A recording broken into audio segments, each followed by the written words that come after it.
Good morning, everybody. Lee Brower here, and welcome to this week's edition of Meaningful Monday. I am grateful to be here. I am glad to be here. And how far are you on your journey now?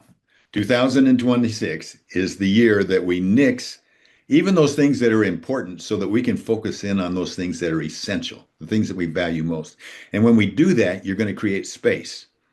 When you create space, then you can fix or fixate on those things that you value most, those things that are most meaningful.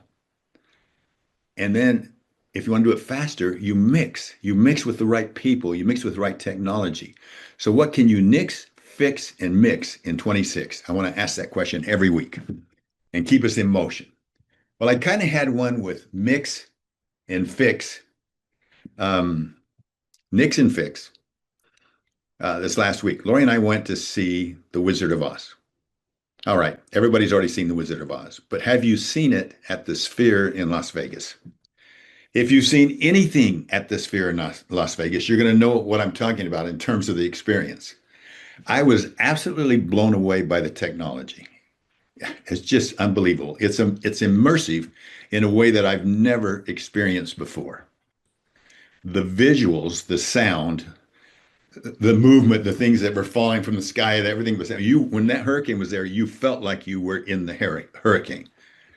But instead of distracting me, the technology actually did just the opposite. It focused me. You see, for the first time, I wasn't thinking about how many times I'd seen the movie before.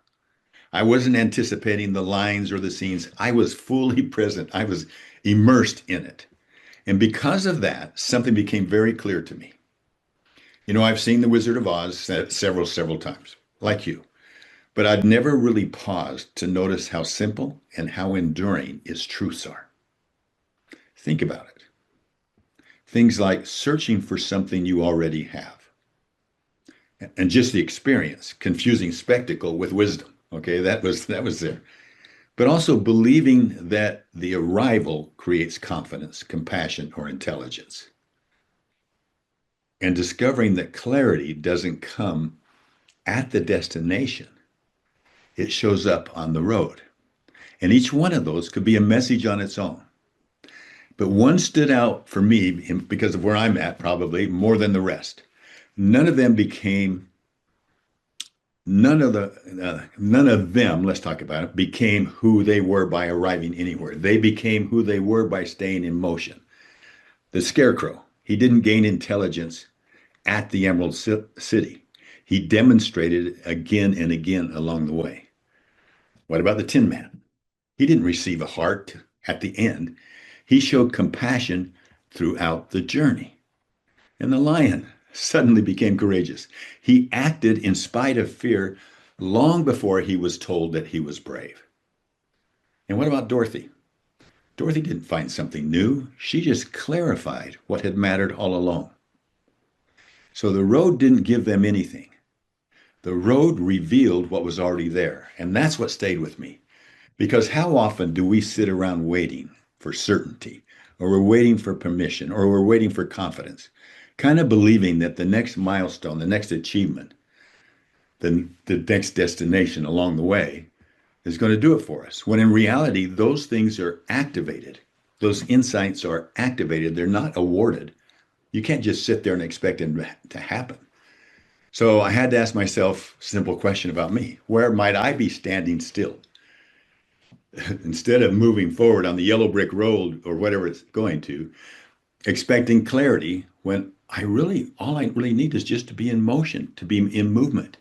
See, clarity doesn't precede motion. Motion reveals clarity. If we're sitting around to get everything totally clear and we're not in motion, it's just going to be confusing. You're going to be paralyzed. And maybe that's true for all of us. Maybe the road we're on isn't trying to change us. Oh, this hadn't happened where I'm at here. Maybe it's trying to reveal us. Maybe the road I've been on isn't trying to change me. Maybe it's just trying to reveal me. So here's an empowering question I've been sitting with. And I invite you to sit with it too, maybe at least once a day this week. What might this road that I'm on now, whatever I'm going through, whatever I'm doing, be revealing about my true self if I stay in motion? Don't let it paralyze you. And so I'll leave you with this thought. Destination can promise clarity, but motion delivers it. You know, I've said many times, how far do you have to lift the anchor to be in motion? How far? Inch, 2 inches. Then you're in motion. And see, and then you're in motion, you can kind of see, and you see the horizon. And then you can adjust the sails. You can't adjust the sails while you're sitting at the dock. The destination can promise clarity. Motion delivers it. Thank you for letting me share this with you today. I'm Lee Brower, and I will look forward to talking to you next week. Bye-bye.